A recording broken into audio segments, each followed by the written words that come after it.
Hey, I'm Alex, an out entrepreneur.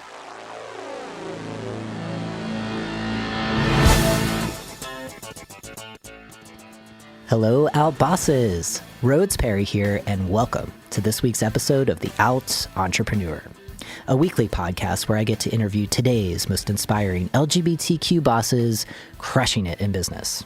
On this week's episode, we are joined by Alex Williams, who is calling us all the way from Oakland, California. Alex, welcome to the show.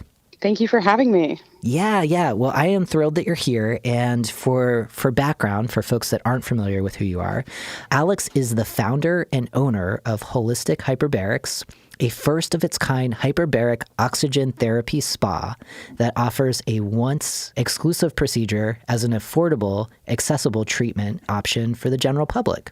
What makes Holistic Hyperbarics different is that it is a female-founded business purposefully walking away from traditional sterile medical care and providing another option in a patient-first restorative spa environment. Here, treatment becomes approachable, accessible, and nurturing. Okay, Alex, I am really intrigued by this. I think I have a concept of what hyperbarics is all about, but help us, for folks that are like, what the heck is this? Help us understand what it is and why it could be beneficial for an everyday person. Yeah, I feel like there's a lot of words that was just said, and I like to try and keep it simple for our patients. Basically, what we do is we put you in an enclosed space and we increase the pressure, kind of like being on an airplane. And what that does is it increases the oxygen molecules within your blood, which helps you with better healing. And so we have a wide variety of patients that come in, from professional athletes to people that are recovering from surgery or chronic illness, as well as people who just want to do a little bit of body hacking. 1 hour of sleep inside the chamber equals 3 hours of sleep in real life. And so we see a wide variety of people who just want to feel better and have a different answer to their healthcare. Okay, so with hyperbarics, is it similar to altitude training where people will go? So for background, I'm a cycling nerd. So like people that go to these altitude training camps in the Rockies or whatever, is that what this is, or is it different? I mean, you're so close. We are the exact opposite. So let's break down the word of hyperbarics. Hyper meaning more, barics meaning pressure. So what we do is think about, the difference between flat water and fizzy water? Yeah. Well, in order to make that fizzy water that sometimes a lot of people do at home, you have to apply pressure to that water to get the gas into the water. Okay. And so if you're looking at the body as a body of liquid, which primarily that's what we are, when you apply pressure to that body of liquid, you're more readily available to put more oxygen into the body. So it's exact opposite of what you would do for altitude training, which is having the body live with a less oxygen. Okay. And so in the bio, and thank you for sharing that. That was helpful for my understanding, and I hope other folks are like, Rhodes, we've got this, we understand this. But for folks that don't, that was really helpful. So in terms of health benefits, right? So you're talking about if you're sleeping in this chamber for an hour or so, it's 3 hours of sleep. What are some of the other health benefits that, at least for athletes, I'm sure that this kind of therapy, this therapeutic treatment has been available for a while for elite athletes. Like, what are some of those other health benefits that folks who use this kind of treatment on a regular basis benefit from? And for your everyday person, now that this is a little more accessible, what's the why for them? Why would they want to also take advantage of some of these benefits? Oh, yeah, for sure. So I want you to think about your body a lot like a capitalist society, right? And in order for you to make any headway out in the world, you have to have cash. And your body, in order for you to do anything, needs cash. It's like a transaction anytime you do anything. You flex your muscle, you use your muscle cells, right? And they require a certain amount of energy to do that. And so when you're breathing in, your body uses that oxygen to create more energy, or ATP. I'm sure you heard that in elementary bio. But in order to make ATP, your mitochondria need oxygen. So if we flood your body with 10 times more oxygen, your mitochondria can pump out more cash. If you have more cash, you can do more things in your body. So we're not just talking about someone recovering from surgery, but we're also talking about a lot of our athletes who are using it as an edge. If you have a hyperoxygenated body, you're going to recover quicker from exercise. You're going to rest better. You're going to be more focused in your brain, and you'll have more energy storage so that when you go out and do your next sport the next day, you'll be a lot more explosive. And that's what our athletes are looking for regular, like for their edge to get out there. As far as our normal people who just want to do something good for their bodies, it's one of the best naps you'll have. It's an oxygen nap, and you'll wake up very refreshed and focused. And so it's quite a wide barometer of people that we get coming in, because your body needs oxygen. We breathe it in as much as we can in our environment where it's only 21%. But if we can make your environment 100% and then help your body to ingest all of that, you function a lot better. And we have seen tremendous results, even for just people coming in off the street wanting to just feel a little bit better. Yeah. Yeah. I mean, who doesn't want to feel a little bit better and feel more rested? I mean, it sounds really incredible. And I'm wondering, part of your mission is to make this kind of therapy more accessible, and also in an environment that is more spa-like. So where historically have people accessed this kind of treatment, like these elite athletes, and how is your business doing it a little bit differently to, one, just get this knowledge out to the general public and all of its benefits, and just to get known in general, right? Like what many of us business owners want to do is that marketing component. Yeah, a lot of what I was surrounded by, I used to be a sponsored triathlete in my early 20s, and my coach had one. And so I was exposed to it as a professional athlete. But there isn't a lot out there right now because it's still kind of a budding field as far as being popular. But it's been around. Hyperbaric chambers have been around for over 100 years. Primarily, you've seen them in hospitals treating people with wounds and helping people recover from burns.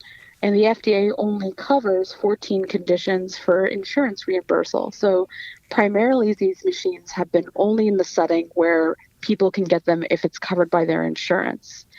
And when I hurt my shoulder in 2017, I knew the hyperbaric chamber could help me, but it was not accessible for me to actually get that treatment. I emptied out my savings and bought a chamber on my own because I knew it would be a better route than the Vicodin that I was prescribed. So this company actually was not something I had planned to do. It was from necessity, from an injury I got. I was actually on a queer wrestling team, and I tore my shoulder wrestling one of my friends who's a good 100 pounds over myself, and I was told that it would take 6 months for my shoulder to heal, and I was given Vicodin, and I was sent on my way, and I knew that there was going to be a different answer. And so I bought a hyperbaric chamber, and I took it home, and after using the chamber every day for 2 hours, I was healed in 6 weeks. Wow. And then my friends started coming over, and that's where it took off from there. How I wanted to go about this business is I wanted it to be a very purposeful walk away from what is conventionally available for this treatment. Right now, it's very expensive. If you go into a hospital and whatever you're coming in for, let's say you're coming in for athletics, that's not covered by insurance. You're going to pay anywhere from $300 to $600 a treatment. I wanted to make sure that mine was affordable. First time you come in, it's $250, and after that, it's cheaper than that. I wanted to make a space that was less medical and sterile and more interested in patient-first care before, during, and after your treatment. So we bought infrared recliners so that people could rest after your treatment. You come out, you feel a little bit high when you come out, and I want you to relax until you come down so you're safe to drive.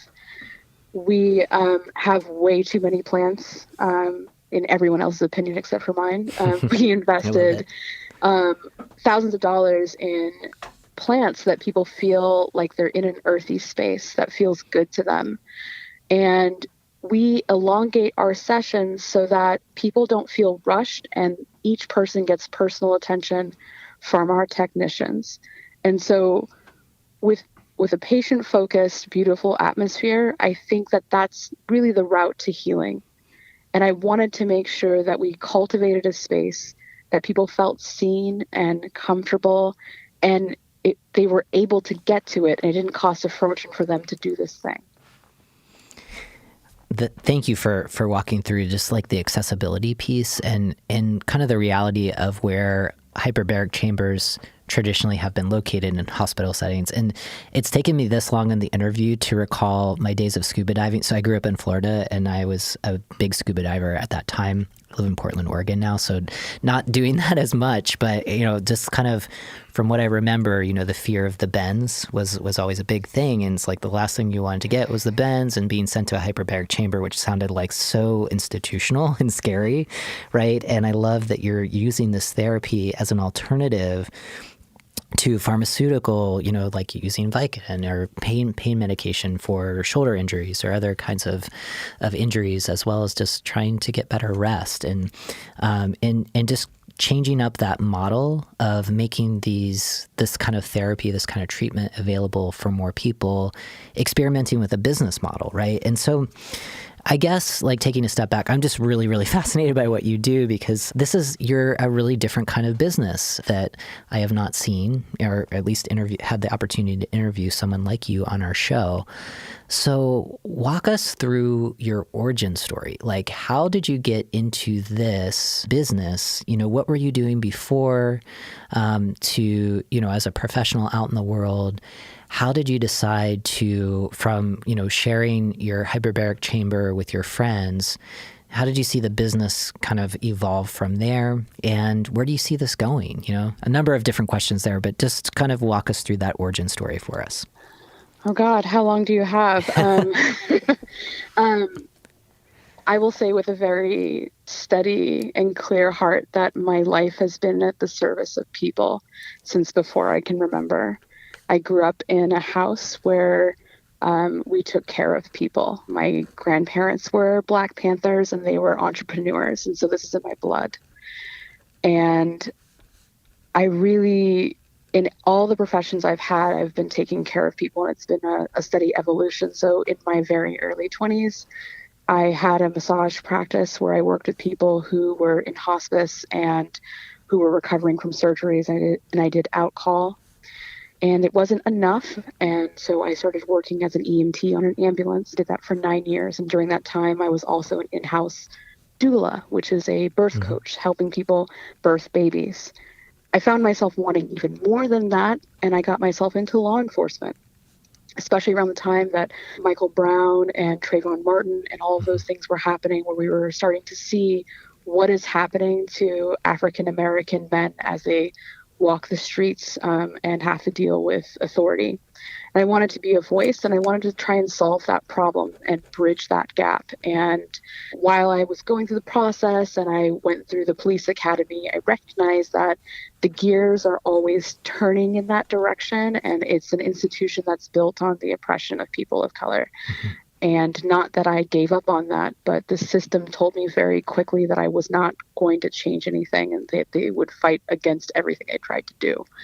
And serendipitously, and in a very hard way, I tore my shoulder about a week after I made that realization about law enforcement.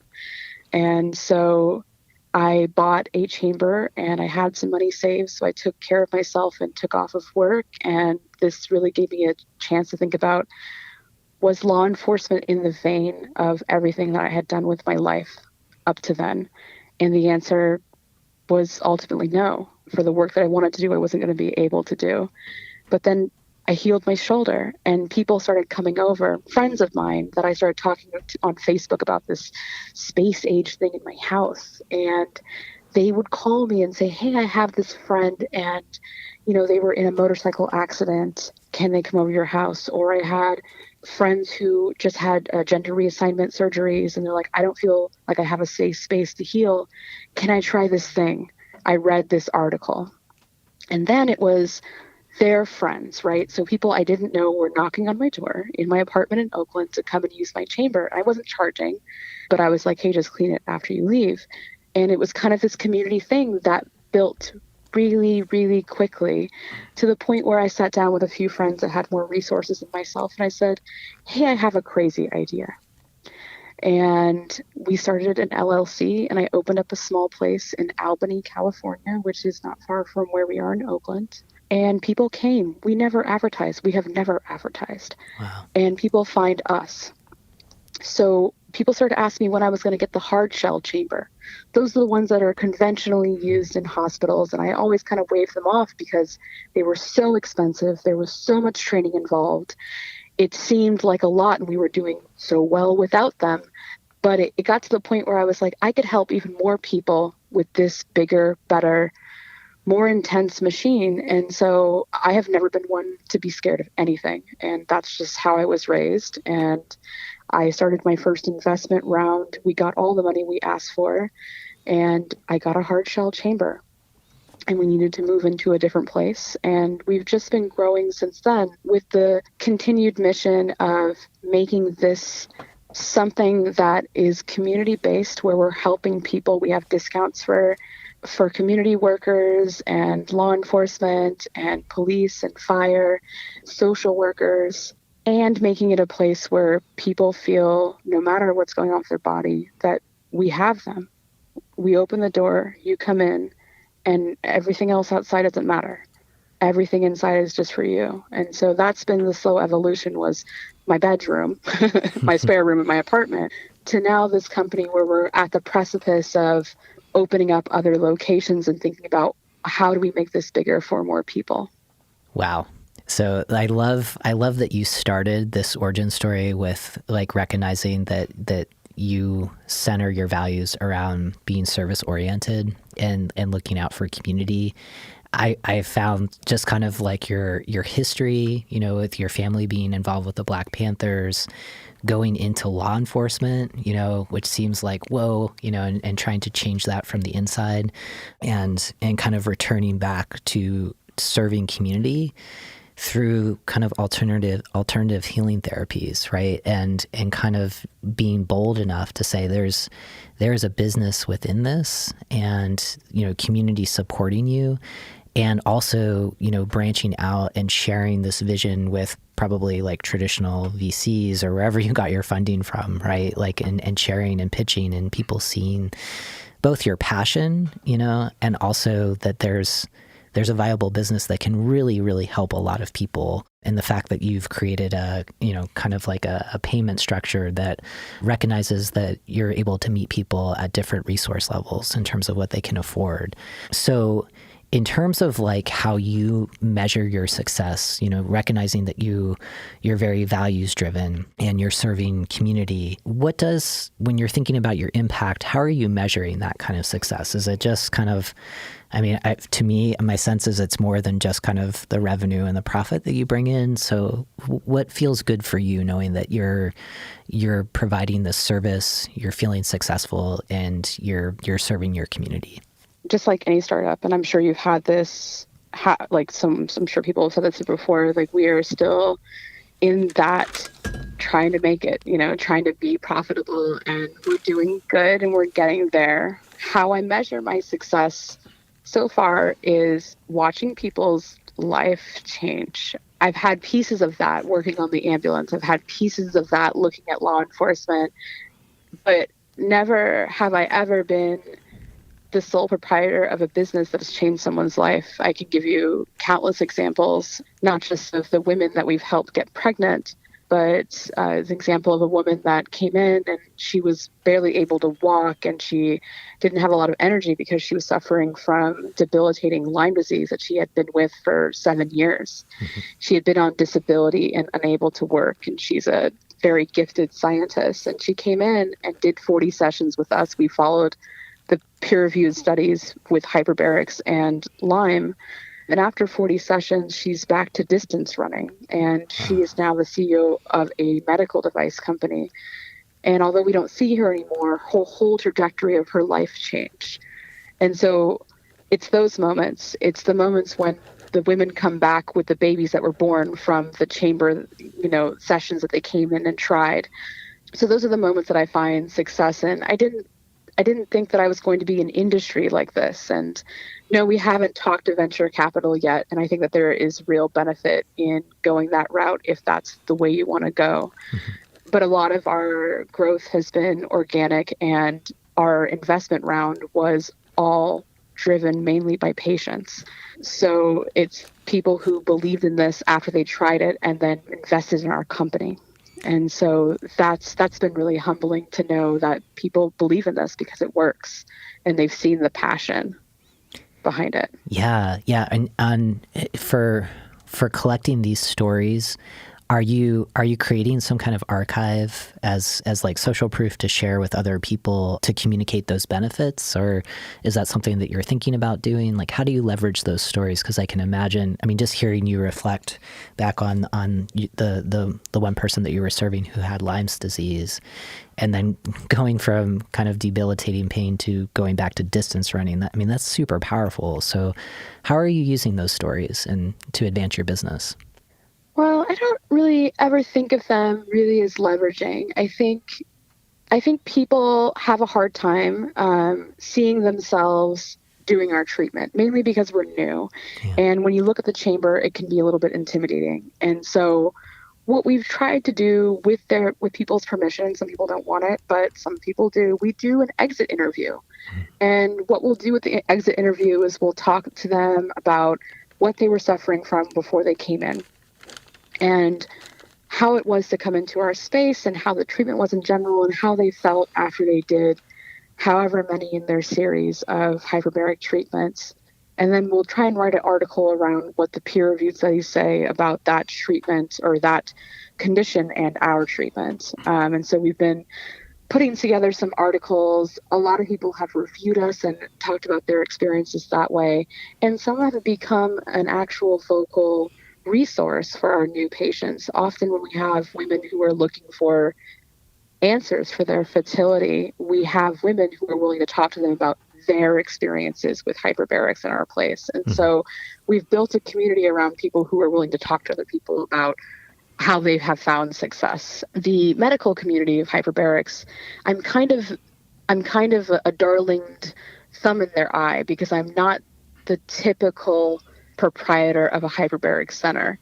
I'm disinterested in insurance money. We don't take insurance money at all. We're a cash-only business. And what we're interested in is human data. I want to know how you felt after. I want to know what you did better in your life that you couldn't do before, because those things count. I love that. So that's how I think we've really leveraged our experiences.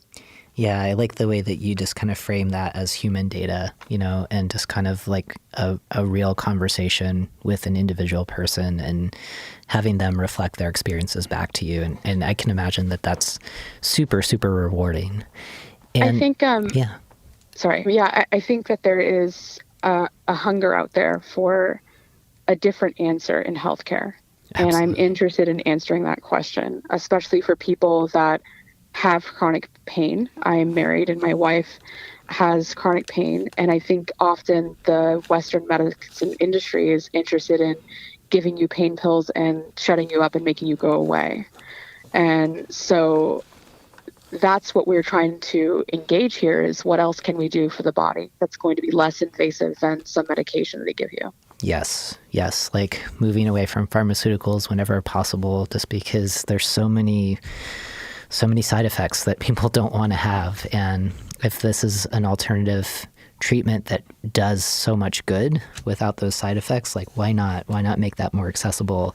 And one thing that you had mentioned was folks from within community, LGBT community, had mentioned folks who are healing from gender reassignment surgery, having benefit going into the hyperbaric chamber. And I'm wondering, in thinking about the Rainbow family, are there ways that your business right now is giving back to community, whether through the business model itself or with some of the profits that you're generating? Are you giving back in those ways, just recognizing that you are so community focused? Yeah, so I think we as a community are used to being marginalized, and we are used to taking less and understanding that that's just maybe what we deserve in our community. And so at Holistic Hyperbarics, we've done a fair amount of price discounting and working with the LGBT community around family planning and around post-operative surgery. And I'm not just talking about gender reassignment surgery, any surgery that we have, statistically shown, if you're on any kind of spectrum of queerness, and also if you're POC, you're marginalized in the healthcare field. So any surgeries, anytime you get hurt, anytime you're on disability, anytime you ask for anything, you tend to get pushed to the side. Mm-hmm. And so we really focus on making space, and I give priority booking, and I try my best to make this a space that's welcoming. That seems to be kind of an alien thing still, in this day and age. And so that's the things, that's how I leverage what I have to help my community for sure. And I think it also helps to show representation.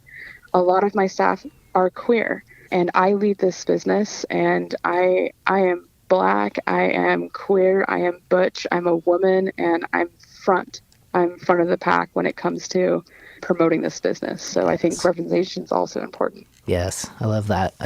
And, there's maybe not so much for this audience, but for some of the allies who are tuning in, I'm wondering, what are some ways when you're talking about creating a welcoming space in your business, how are you rolling out the welcome mat for folks, as you say, who traditionally have felt or feel right now marginalized in kind of mainstream healthcare clinics and things of that nature?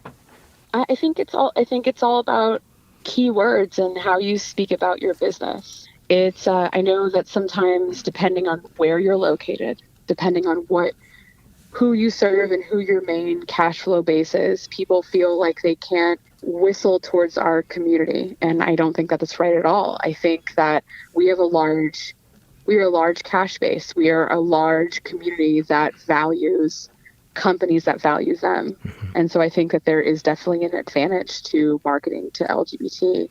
And if you're an ally out there and you're thinking about, how do I get there?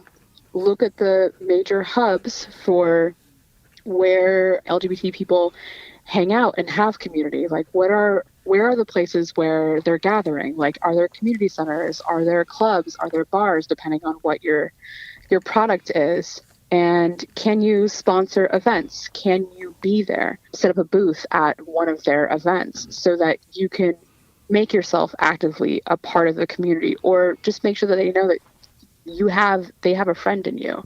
And that's what we try and do. We're going to start doing more events within the community because I think it's important. Again, it's all about representation and making sure that people feel like they're valid. Yeah. I love the way that you said whistle to our community. That's a really nice way of putting it, and just those signals that allies can do it, and it's in the future of work or the future of business. It's in business owners' best interest to do that. So I love that. I love what you're doing. And I wanted to kind of change directions a little bit and talk more about what brings you to the Rainbow family. You talked about being Black, being queer, being butch, being out front. And I'm wondering what that experience was like prior to running your own business. So you had talked about being in law enforcement. I can imagine that was pretty difficult. And, if you can reflect on a time that was maybe more challenging for you to show up fully authentic, in the workplace, what was that like for you? Maybe it was working in the police academy that you were in, or other experiences. And how are you able to work around that? Because I know that there's a lot of folks tuning into the show right now who struggle with how out they can be at work because of fear of losing a job. So any advice on that we can take away to show up more authentically in our own work? Yeah, I know your listeners cannot see me, but I'm really gay. Look at me. There's no dog whistling here. It's my face. Yeah, I mean, I was born this way, right? So it's one of those things where there is no way to really tone it down. What I found in the work that I did in working on the ambulance and working in law enforcement, it was a lot of the same.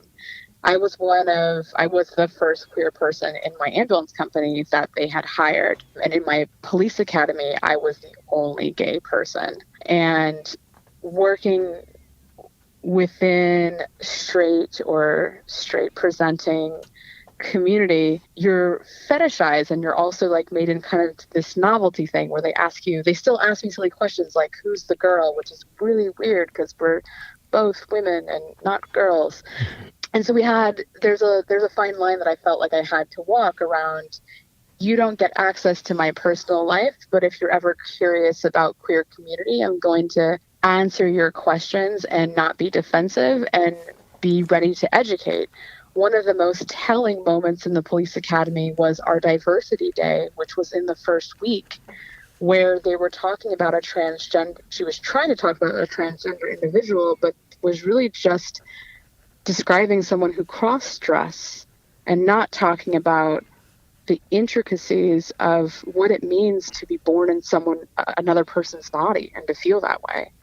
And right then I had to make a decision if I was going to be a pariah and be an advocate for my community or not say anything and let them live in ignorance. And again, I wasn't raised like that. So in the first week, I basically shut down this class and had to educate about what a trans person was and what it meant to be trans in this day and age. And there was social repercussions in that. You know, I wasn't picked to be with people's partners. I had to be assigned. And eventually it switched because I held my own. And I was one of the women who they didn't have to worry about having my back because I had theirs. And my sexuality became invisible because I did my job well. But I felt like I always had to prove myself. You know, the adage that, you know, you have to work twice as hard to get half as much is really real when you are visible. And I'm very visible as a queer person. I have very short hair. I'm pretty masculine. I'm muscular built. And so I'm not easily hideable. You know, you're not going to believe me if I say that I'm married to a man. For me, it was about what's the balance in doing my job well. And if I did my job well, my sexuality was accepted or invisible or both. And to be safe in law enforcement, that's what you wanted. And conversely, in working on the ambulance, you're with that one person for 12 hours a day. And so I found myself in this constant way of teaching people about queer people. We had a lot of conservative men that I worked with that had no idea what queer life was about. And then a lot of them knew a lot in the 9 years that I worked there because we learned a lot together. I learned about football. I didn't know anything about football. Right. And I learned about hockey and basketball. And I did that for survival. And then on their end for survival, they learned a lot about my life. And so It was a lot about how do you collaborate without them feeling like I'm bombarding them with my sexuality, while for me still feeling comfortable. And it's quite the dance that we still have to do even today. Yeah, absolutely. I mean, so much of what you shared, I mean, number one, thank you for doing the emotional labor of really stepping up during that kind of initial training and kind of educating folks and disrupting, you know, what it means to be a trans person in the world. And, you know, the just kind of the mental gymnastics that you probably had to do in that moment of evaluating, you know, is this the moment that I step out? Is this the moment that I speak up? And doing that calculation of what is the risk? You know, what is sacrificed by doing this? And you did it anyway. And the fact that you stayed there for 9 years really extending yourself to learn about people and hobbies and interests that you probably didn't have a whole lot of excitement to, you know, I mean, learning about football and basketball, you did that as a way of connecting, right? And it sounds like some of your colleagues did the same, you know, to reach out and to learn more about queer communities, learn more about your own experiences. And that was by virtue of creating safety and trust for everyone involved. And yet there's a lot that's required of a lot of us in the workplace, you know, to make that mix work. And sometimes it feels like we're squeezing ourselves into boxes. And I appreciate you sharing as much as you did, because I'm sure for folks listening in that there's probably a lot of heads nodding of like, yes, I understand what you're saying. And, you know, so that's some of the challenges when we're working for other people, working in institutions where the culture is already established, at least implicitly, and how we need to survive in order to keep our jobs. On the flip, I'm interested in hearing, your experiences now, as a business owner, creating your own business culture. From those lived experiences, do you see something that allows you to stand out now in the business that you're in because you are part of the Rainbow family? And if so, I call them Rainbow superpowers, but, what might those be? And how is it helping your business grow today? Yeah, before I go there, I just wanted to just backtrack real quick. The reason why I think I took a lot of that time in the academy and working on the ambulance is because I have been pulled over before I was a law enforcement officer. Yeah. And I've taken an ambulance ride before. And when you are not of that person's culture, the person that's caring for you or pulling you over, you are a different person, and it's about safety. Mm-hmm. And I remember not feeling safe when being pulled over. And I remember not being heard when I was in an ambulance. And there is a lot of otherism in those professions when they don't have someone that they can say, oh, I know Williams. Williams is like this person. And that might sound like very basic and like primal brain of someone to say that, but it's that simple that they can say, oh, no, I understand what the trans person's now because that person in my academy told me this. Yes. So they might be experiencing this, or these drugs may not be illegal. These might be what this person needs for their transition because I understand that now. Yes.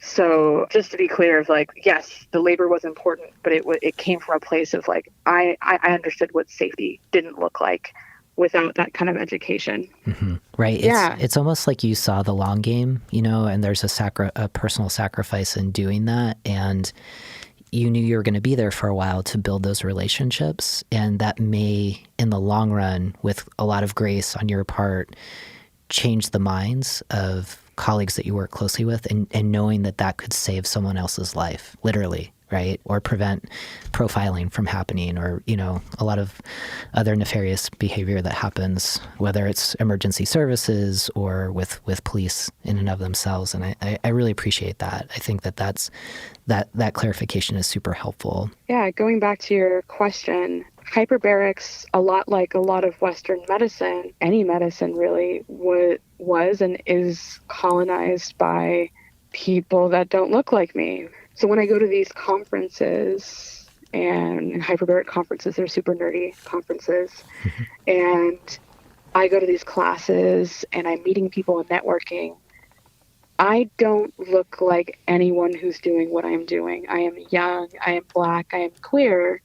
And that's a superpower because, again, a lot like law enforcement working on the ambulance, these doctors and physicians and facility owners are seeing for the first time representation that's different than what they're used to. And that in itself, I think, is a superpower, to stand tall amongst people that are not used to seeing that kind of representation.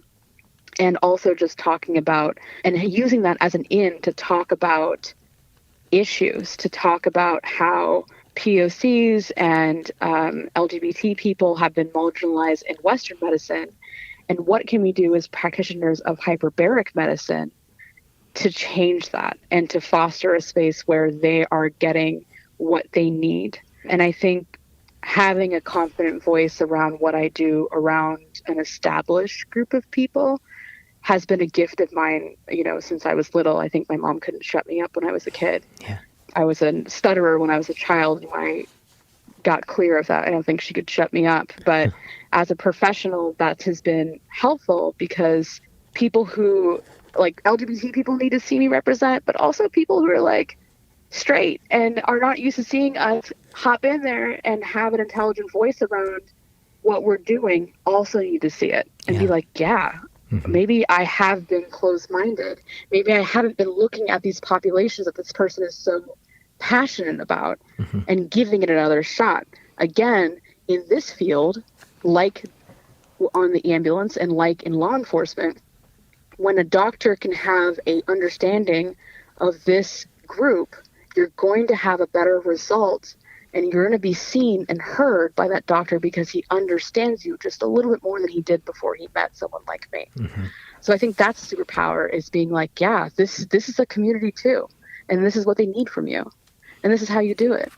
Yeah, so much of your response to this question and your last question going to kind of relationship building, right, is kind of changing people's minds. And it just reminds me of a stat that I cling to, I guess, but it's now, I think, like less than 20% of adults in the United States know someone who is transgender or works with someone who's transgender. And so when you don't have access to a community of people, it's so much easier, like you said, to otherize or to dehumanize aspects of who they are, right? And just by virtue of you standing in your power, being who you are, being visible, you're changing people's minds. You're changing your folks in your profession, these kind of nerdy scientists, I guess, that at the conferences that you go to, you're disrupting in a really positive way narratives that they have about who is seeking hyperbaric treatment and why. And,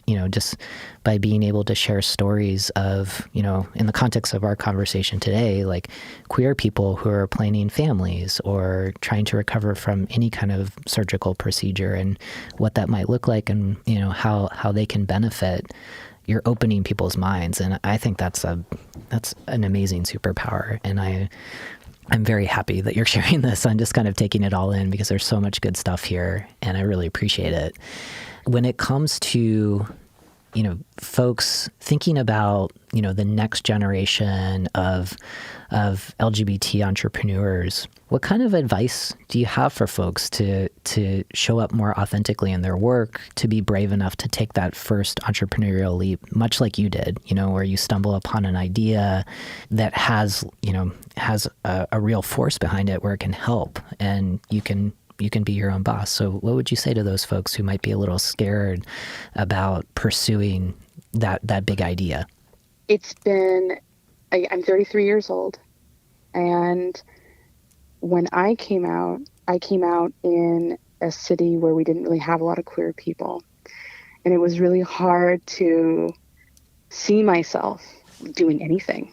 I thought, we as queers, we existed maybe on a planet somewhere very, very far away. And as I've gotten older, I remember going to my first Pride and being like, there's that many gay people in the world? And as I've gotten older and I've seen these generation of teenagers, the future is queer. The future is spectrum. The future is people letting go of gender norms. And this is a beautiful time to stand out and stand up and say, no, this is exactly who I am and this is what I provide. And I am so envious of the kids that are born right now, because it's never been more queer than it is right now. And if you're out there thinking about, is my sexuality going to be a detriment to whatever I'm about to produce, rethink that. Look yourself in the mirror and recognize your sexuality is going to be a celebration of what you do. And it will be a reason for why you are doing what you're doing. And if it's not, sit back in that mirror and recognize that this was a gift that was given to you when you were born, and you should use every aspect of that. And not that I've come to this realization in something easy or it's been like this natural thing where I've been in celebration of myself. Any queer will tell you now, especially one that's over the age of 20, will tell you that, and all of our elders too will tell you that it's not been an easy road to get there of self-acceptance and celebration and love, especially as we trailblaze in these different atmospheres, both professional and personal. But there's no better reward than to stand in celebration of yourself as you're building a business, because it is like a magnet. People will come to you, and I've had a lot of young queer people say, yeah, they see themselves doing this thing that they didn't think that they could do. So yeah, if you're out there and you're questioning it, no, baby. Future is queer. Flaunt the shit out of it. Yes. I love that. I feel like that definitely inspires me to keep going. And I really appreciate just all of the wisdom that you've shared throughout this interview, Alex. I'm really happy that you're in the space that you're in. And I think that you're going to continue to change things in a really positive way. And you have my interest in kind of exploring more about what hyperbaric chambers are all about. So, I know before the interview you were talking about potentially expanding, and Portland, Oregon being one of the areas that you're looking into. So I hope that you make it up here, because I would love to try it myself. And who knows, maybe we'll do a live podcast episode from there.